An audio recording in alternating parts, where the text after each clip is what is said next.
नमस्कार, स्वागत है आपका ओनली रेलवे यूट्यूब चैनल पर। आज इस वीडियो में हम देखेंगे सामान्य ज्ञान के 30 वन लाइनर क्वेश्चंस जो कि आने वाले रेलवे एग्ज़ाम्स के लिए बहुत ही इम्पोर्टेंट हैं। तो चलिए शुरू करते हैं। पहला सवाल है, बिहार का शोक किस नदी को कहा जाता है? बिहार का शोक किस नदी को कहा जाता है? सही जवाब है कोसी नदी। कोसी नदी को बिहार का शोक कहा जाता है। अगला सवाल है, भारत में रेलवे बजट को सामान्य बजट से कब जोड़ा गया?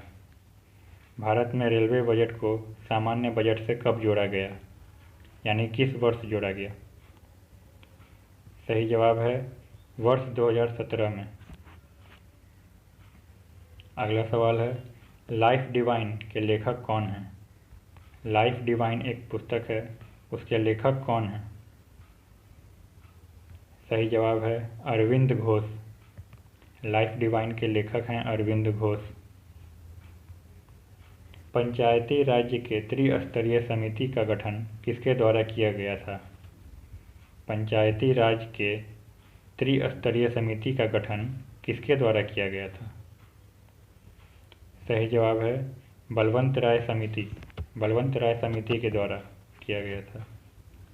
किस महासागर की तट रेखा सबसे लंबी है? किस महासागर की तट रेखा सबसे लंबी है? सही जवाब है प्रशांत महासागर। प्रशांत महासागर की तट रेखा सबसे लंबी है। अंत्योदय का विचार किसने दिया था? अंत्योदय का विचार किसने दिया था? विनोबा भावे। विनोबा भावे ने अंत्योदय का विचार दिया था। किस भारतीय धावक ने अर्जुन पुरस्कार, यहाँ पे कॉमा होगा, द्रोणाचार्य पुरस्कार एवं पद्मश्री तीनों पुरस्कार प्राप्त किए हैं? किस भारतीय धावक ने अर्जुन पुरस्कार, द्रोणाचार्य पुरस्कार एवं पद्मश्री तीनों पुरस्कार प्राप्त किए हैं? सही जवाब है बहादुर सिंह। अंतरिक्ष यात्री कल्पना चावला का जन्म कहाँ हुआ था? अंतरिक्ष यात्री कल्पना चावला का जन्म कहाँ हुआ था? सही जवाब है करनाल में। विश्व के किस देश में गन्ने का उत्पादन सबसे अधिक होता है? सबसे ज़्यादा गन्ने का उत्पादन करने वाला देश ब्राज़ील।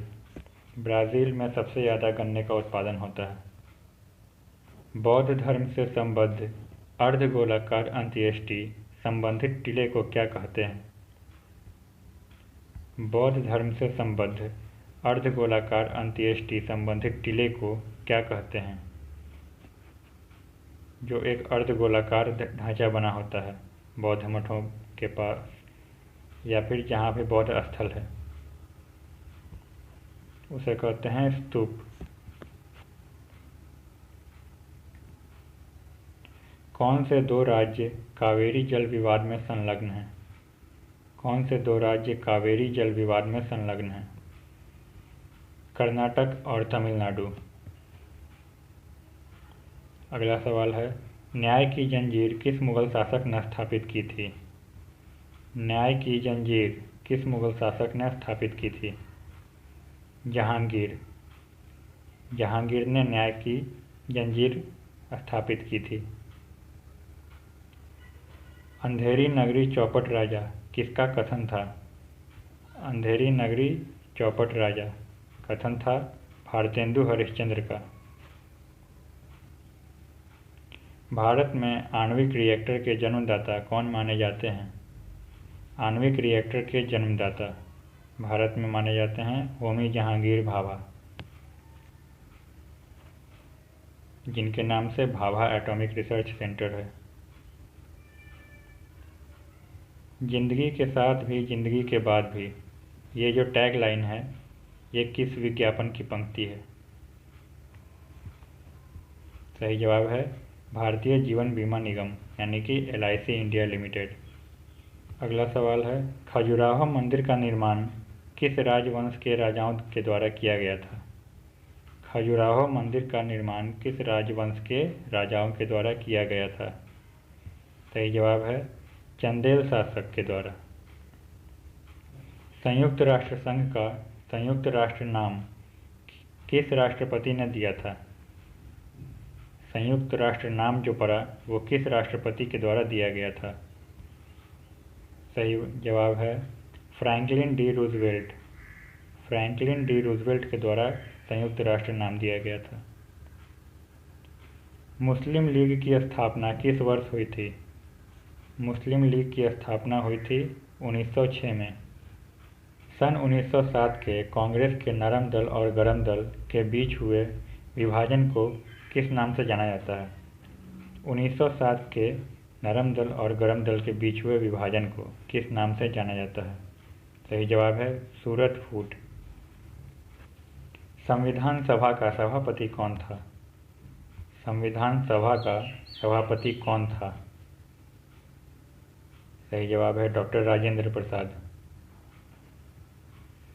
अगला सवाल है राज्यसभा के सदस्यों के चुनाव की कौन सी विधि है? राज्यसभा के सदस्यों की चुनाव किस विधि के द्वारा होता है? सही जवाब है एकल संक्रमणीय मत प्रणाली।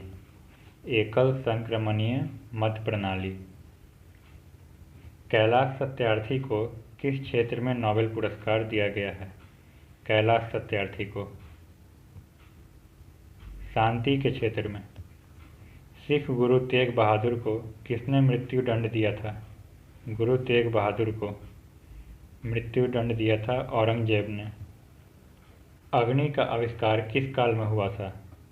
अग्नि का आविष्कार किस काल में हुआ था? सही जवाब है पूरा पाषाण काल। ब्रिटिश संसद में निर्वाचित होने वाले पहले भारतीय कौन थे? ब्रिटिश संसद में निर्वाचित होने वाले पहले भारतीय कौन थे? दादा भाई नौरोजी। कौन सा ग्रह सूर्य के सबसे करीब है? हमारे सौरमंडल का कौन सा ग्रह सूर्य के सबसे करीब है? बुध ग्रह यानी मरकरी। भारत में कम्युनिस्ट पार्टी की स्थापना किसने की थी? कम्युनिस्ट पार्टी की स्थापना किसने की थी भारत में? एम.एन. रॉय ने की थी। किस पंचवर्षीय योजना की अवधि में भिलाई और दुर्गापुर का इस्पात कारखाने लगाए गए थे? मतलब वो कौन सी पंचवर्षीय योजना थी जिसमें भिलाई और दुर्गापुर में इस्पात कारखाने लगाए गए थे? सही जवाब है द्वितीय पंचवर्षीय योजना में। भारत के 14वें राष्ट्रपति हैं। भारत के 14वें राष्ट्रपति हैं श्री रामनाथ कोविंद जी। राष्ट्रपति लोकसभा में कितने सदस्य मनोनीत कर सकते हैं? राष्ट्रपति लोकसभा में कितने सदस्य मनोनीत कर सकते हैं? सही जवाब है 2। तो ये आखिरी सवाल था और इसी के साथ आज का सवाल यहीं समाप्त होता है। आप अपने पॉजिटिव और नेगेटिव अटेम्प्ट्स कमेंट में ज़रूर बताएं। 30 वन लाइनर क्वेश्चन थे जिसमें से सही कितना रहा और गलत कितना रहा। तो मिलते हैं अगले वीडियो में कुछ नए इंपॉर्टेंट क्वेश्चन के साथ।